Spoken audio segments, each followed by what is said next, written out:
So, we're going to talk about evaluation. And how is evaluation slightly different from what we deem research?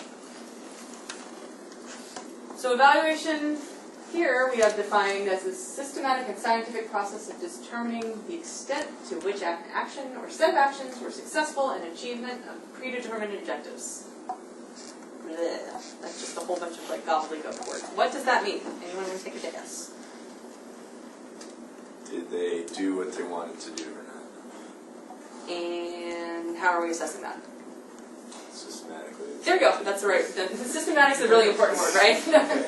So we have a structured way of evaluating, of looking at what we did and what happened. So the important thing is that it's not haphazard. It's not like, hey, after the fact, oh my gosh, do you think that worked? Yeah, I think it worked. Okay, we're good. It's, we have a plan in place from start to finish to systematically examine whether or not our program, our intervention, our policy, whatever it is, was actually effective and did the things that we expected it to do. Expected it to do is the predetermined objectives part, right? So we had an idea of what this was supposed to accomplish, and therefore we evaluated it and we wanted to see if it accomplished that.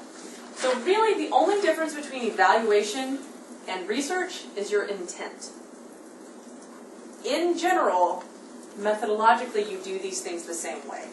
Now there's certain things you do in evaluation because you have to like get buy-in from your community, right? Especially if you're working in a community organization and you want them to participate and do your program, you have to get buy-in, right?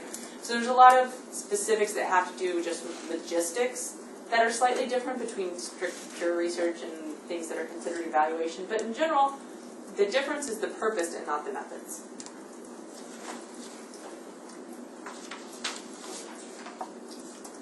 So why are we evaluating healthcare? What are we evaluating?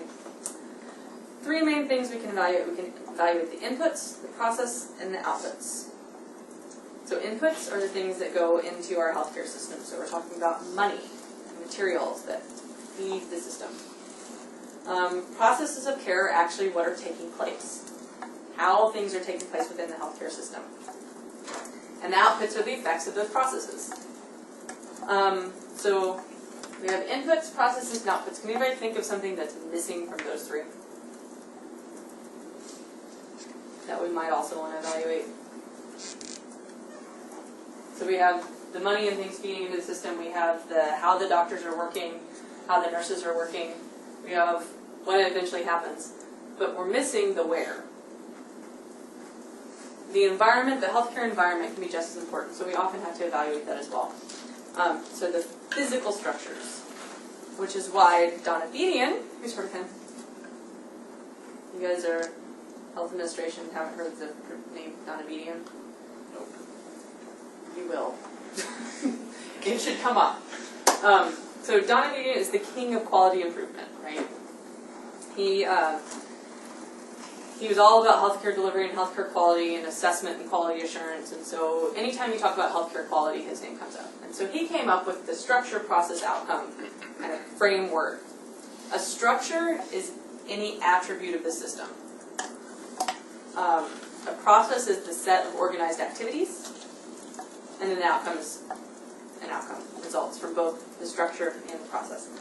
So he defined quality as all actions taken to establish, protect, promote, and improve the quality of healthcare. Or quality assurance, I'm sorry. He defined quality assurance as all the actions taken to establish, protect, promote, and improve the quality of healthcare. So this can mean actions to improve nurses' competence in certain areas. This can mean actions by adding extra beds in a unit that needs extra beds. This can be things on a larger scale with talking about kind of insurance payments within a system. But all of these things fall into the structure, process, outcome kind of framework. So why do we care about evaluation in this framework? In order to assure quality, we have to evaluate the things that are going on. So we evaluate the structure, process, outcome cycle. So we've talked about healthcare evaluation being designed, generally speaking, to improve quality and performance of clinicians in healthcare systems or healthcare programs. We're going to concentrate today simply on evaluation of healthcare services, since that's like health services research is in the title of your course, and therefore we should talk about it a little bit. So we're going to focus on healthcare services. So Maxwell has criteria for evaluating healthcare services, and he proposes these 6 things that have to underlie any service. These are the 6 things that have to be there for any quality healthcare service. So we have access. Can people access the system or service that you're talking about? Relevance to the needs of the community. So it's all good and well to put in a new, orthopedic unit, but if if the big problem in your community is heart problems and not orthopedic problems, there's really not a purpose in doing that, right? The effectiveness for the individual. So is the service doing what it's intended to do for particular individuals within that community? Social acceptability. Does the community deem whatever health services you're providing to be socially acceptable within the cultural norms of that area? And efficiency and economy. So is the system working efficiently? Is it working on a budget? Is it cost effective? So let's talk access to service a little more specifically is covering both physical and non-physical barriers to access. So it could be, do you have transportation to the hospital? Or it could be, is there a wheelchair ramp so that you can actually get into the hospital? Both those things count as access barriers. Relevance really refers to the needs of the whole community, but relevance is a judgment, and it's usually a judgment based on community needs. So what often happens is that as a society, especially in medicine and other health-related fields, frequently, it's not as much anymore, but frequently, like, physicians have to take in the I know what's best attitude, right? I know what you need. I'm going to give you what you need, but I know what you need. And the idea behind relevance to the needs of the community is that the community decides what they need. Because if they don't think they need it, it doesn't matter if I tell you that you need a walking trail for physical activity. If your community doesn't think they need a walking trail, if they think they need mammography services for the women, they're not going to use that walking trail, right? So it's relevance to the community. Effectiveness for individual patients is really, is your service providing the intended benefit to those individual people? Equity, we're talking about equal access to service for people with similar degrees of illness. So equity doesn't mean that everybody gets the same thing. It means everybody gets what they need. And those are very different kind of concepts. Social acceptability is really, do people deem whatever treatment that you're offering to be acceptable within the context of their culture? And then efficiency and economy, we already talked about today. Is it efficient? Is it economically viable? So let's kind of go back full circle to what is an outcome. An outcome is simply, it's the end point. It's the result of the service. So we may look at intermediate outcomes. So we can't study people long enough to get to the end. So we'll look at an intermediate outcome that we think influences the end point. Or we can look at the final outcome. But when we're talking about outcomes assessment and outcomes and evaluation of health services, we really want to know, did our service have the desired result in the very end of the game? So we're looking at the outcomes. So when we're talking about outcomes assessment, we're really talking about establishing the effectiveness of care, and we're establishing the quality of care. So to establish the effectiveness of care, we're talking about evaluating and identifying what works best for which groups. The big buzzword of, probably the next 10 years will be comparative effectiveness research. And the idea behind comparative effectiveness research is that you're comparing you're head-to-head comparing treatments, you're head-to-head comparing interventions, or types of health systems to see what works best for which people. And then the second objective, so when we're talking about assessing quality of care, we're talking about information that's used to assess quality across providers or even within providers, pre and post some type of training. And all of this kind of leads back to the idea of accountability within healthcare systems. So we want our healthcare systems and our doctors and our nurses and everybody to be providing the best care based on the best available evidence for the right people at the right time for low cost and yada, yada, yada. There's a lot of things that we would like to be happening. But a lot of that has to be evaluated before we can determine any of those things. So, outcomes can be, we can call outcomes, there's a lot of things that influence outcomes, not just the health system, not just the treatment that your doctor gives. The final outcome is actually a function of how well you were doing at the baseline before you got sick. How well, what types of other patient clinical characteristics. So do you have 5 comorbid illnesses or are you only sick with 1? Other patient demographic and psychosocial characteristics. So people with depression generally fare worse than people that don't have depression. And also the treatment setting. So there's a whole bunch of different factors that play into whether or not people have favorable outcomes. And so that's why health services evaluation gets so tricky, because we want to be able to say, yes, it was because you went to this particular hospital and that you got better.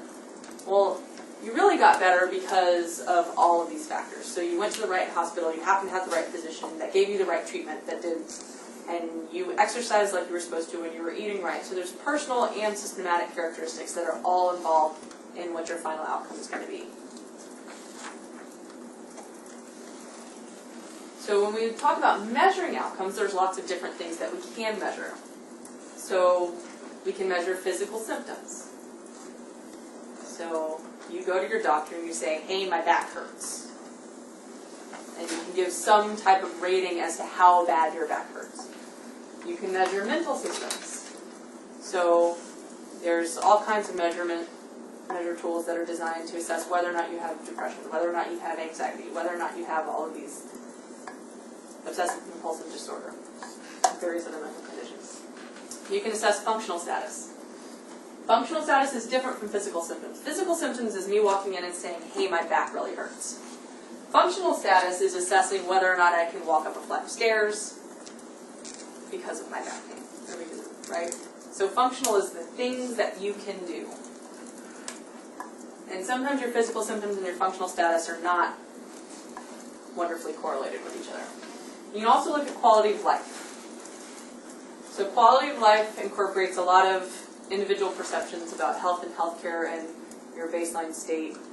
And there's a lot of attempt to put monetary value on quality of life, and everyone agrees that we need to talk about it, we need to assess it. No one agrees to how. So, some people want to say, okay, well, we're gonna stop with that. We'll move on to the next slide. So there's a bunch of different ways to assess quality of life. The first is generic measures. So generic measures are trying to assess quality of life regardless of what disease or condition that you have. They're meant for broad populations, and we use them a lot oftentimes to compare quality of life of various people across different groups that might be really disparate. So a lot of times they try to capture your physical, psychological, social aspects of health. Sometimes they capture more domains. There's a lot of debate as to how many domains actually help or constitute health and well-being. So physical, psychological, and social, I think everybody agrees on, but then there's also spiritual health, sexual health, vitality, all these things that people count as part of health. And so you have to decide which of those domains you want to measure. And various generic measures will measure different types of those domains. The idea behind generic measures, though, is that they measure breadth. Right? They're not going to specifically drill down to whether or not you have pain in your toe, and that's affecting your quality of life. Generally, on a broad base, are they? The good thing about that is that transcends disease. So you can compare quality of life amongst people with different disease states. However, they're not necessarily sensitive to change in people within a particular disease state. So they can't really tell if a person's quality of life has gotten better over time because they're just not that sensitive to that. They're good for making comparisons about general statements about the quality of life in this group versus the quality of life in that group. There's also disease or condition-specific measures. Now, these measures are the ones that drill down to whether or not that pain in the toe that you have in your toe is influencing your own personal quality of life. You can have clinical or experiential measures. Clinical measures usually look at signs and symptoms and tests. So, clinical tests. Obviously, like, what is the actual mobility in your shoulder? Can you lift your arm all the way up? Can you walk across the street? Can you walk up a flight of stairs? Those types of things. Experiential measures are trying to capture the impact of disease on the patient. So it's all good and well if I go to a physical therapist and they rate the flexibility in my shoulder, right?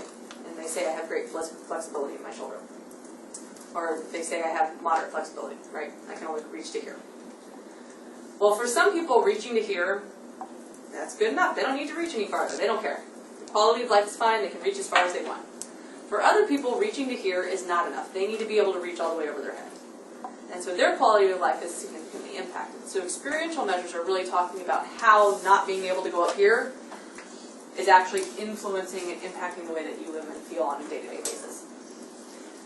Condition-specific measures are designed to be sensitive to small changes. So they're designed to be able to tell, if I give you this intervention, has your quality of life gotten better within a specific disease condition?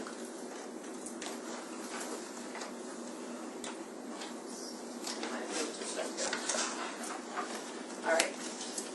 So we use all this information, and sometimes people can calculate quality adjusted life years. Has anybody heard that phrase before? Anybody want to take a stab as what it means?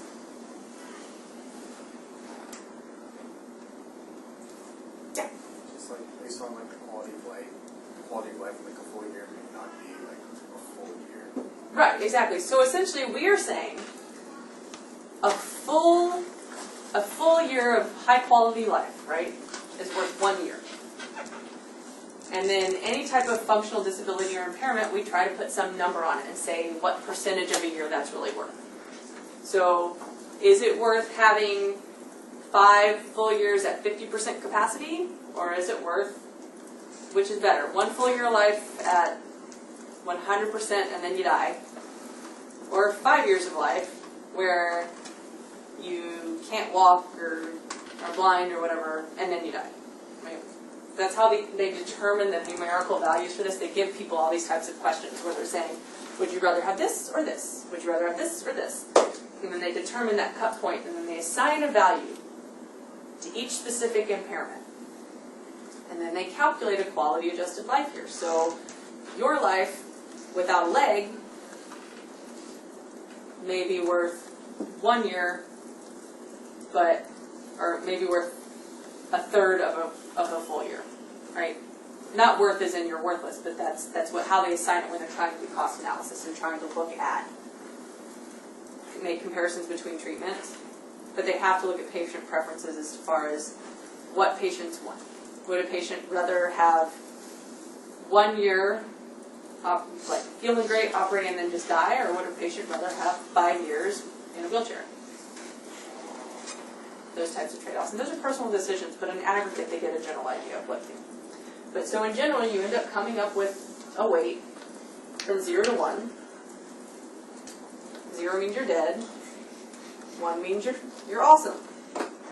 Problem being is that some people think that there are things that are worse than death.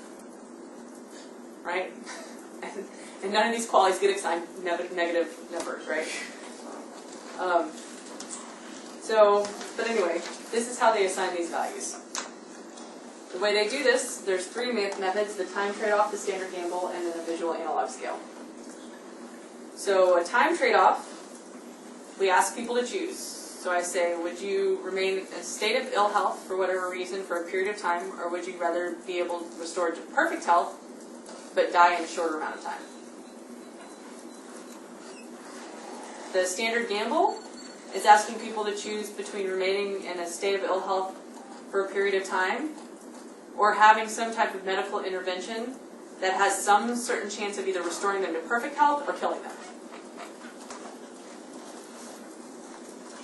And the visual analog scale asks people to rate, they essentially get a line, and you rate at what point on that line between 0 and 100 represents death, or the state of ill health between 0 and 100 that you feel when 0 is death and 100 is perfect health. Where do you think that particular state falls on that continuum? Let's just look at a quick example. So this is an example of a time trade-off. You're told you have 10 years left to live. You can live these 10 years in your present health state, or you can give up some years of your life and live for a shorter period of time in full health. Which would you rather do? So we're really looking for how many years of full health is equal to 10 years in your current health state. And your current health state is assuming that you're not in perfect health. It's assuming that you have some functional disability. The standard gamble, there's treatment X. Treatment X exists. Would you take it if the chance of death were 80%, but the chance of full health were 20%? Or would you prefer to remain where you are?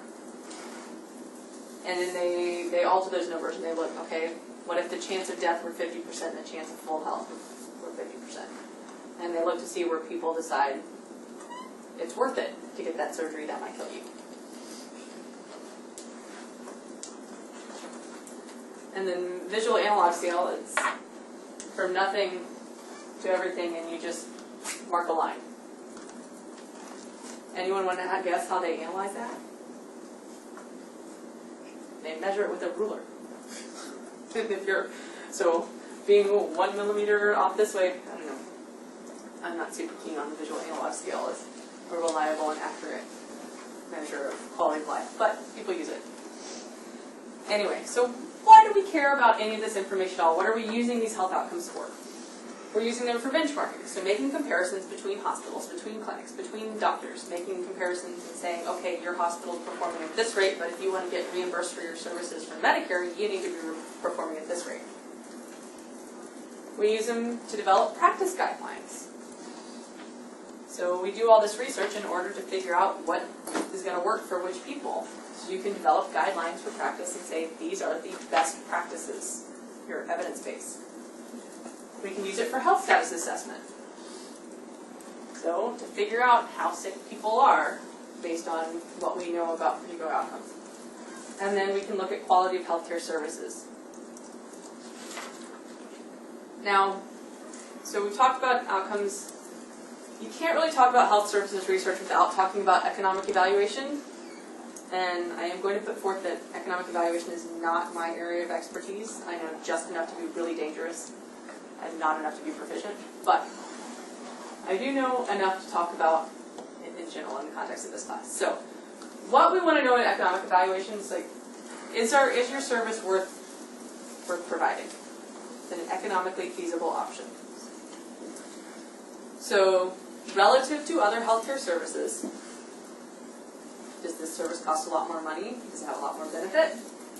And then the other question is really, is the population satisfied with this service compared to some other service that would consume the same resources? So, are we satisfied with our service that's trying to reduce teen pregnancy, or would we rather have that same amount of money to reduce teenage drinking?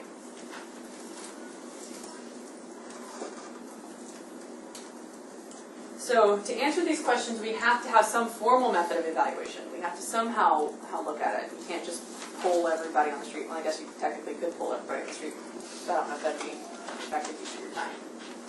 So there's a couple ways people go about this. So we have cost effectiveness analysis. So in cost effectiveness analysis, we're comparing 2 or more alternative programs. The important thing, though, is that the consequences have to be measured in common units. So the consequences, the outcomes, if your outcome is in dollars, it has to be in dollars in both programs. So the policy, sorry, lost my place. So we're looking at we have two policies, or we have 2 services, or 2 interventions. And we calculate the ratio of the cost of that intervention to its impact on our outcome of interest. And the one with the lowest ratio is said to be the most cost effective. So if we were looking at intervention A and intervention B, and the consequence we're interested in is years of life saved, we find the ratio of how much it cost to how many years of life saved for intervention A, and how much intervention B costs to how many years of life saved. Whichever one has the lowest ratio, we take that one. In cost-benefit analysis, we're comparing the cost of a policy to its benefits. So we're not comparing one intervention to another. We're saying, okay, here's this intervention, how much does it cost and how much benefit do we expect to receive from it? Both the costs and the benefits have to be measured in monetary units. So usually dollars, but it could be euros or pounds, whatever.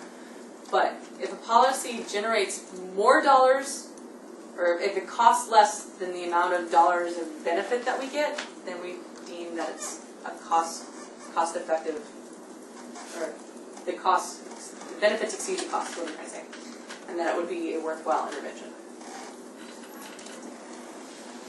So, cost-effectiveness analysis, we're comparing two interventions against each other. Cost-benefit analysis, we're comparing the cost of one intervention to how much benefit we expect to gain from that same intervention. Make sense? Let's see. So, just as a depiction, for cost effectiveness, we take the ratio of how much does it cost and how much outcomes were averted. How much disease did we manage to avert? How many life years did we save? And we take that ratio and compare intervention A to intervention B. All right. Now the important thing about, or the difficult thing about any type of cost analysis, cost effectiveness, cost benefit, and then there's also cost utility analysis, but we're not going to talk about that. The perspective from which the analysis is performed. What do you count as a cost? Right? So you're taking a broad perspective and trying to include anything that could potentially be considered a cost for that particular intervention, or are you taking a very narrow perspective where you're only talking about the cost of supplies and people? You can come up with very different results based on what you include in your cost analysis, right? So it's important to recognize what perspective people are coming from and how broadly or narrowly they're defining what gets included as a cost, what gets included as a benefit, what gets, well, life years saved is generally a little bit more specific. But when we're talking about costs, are you counting how much it costs to light the building or not? Things like that, right?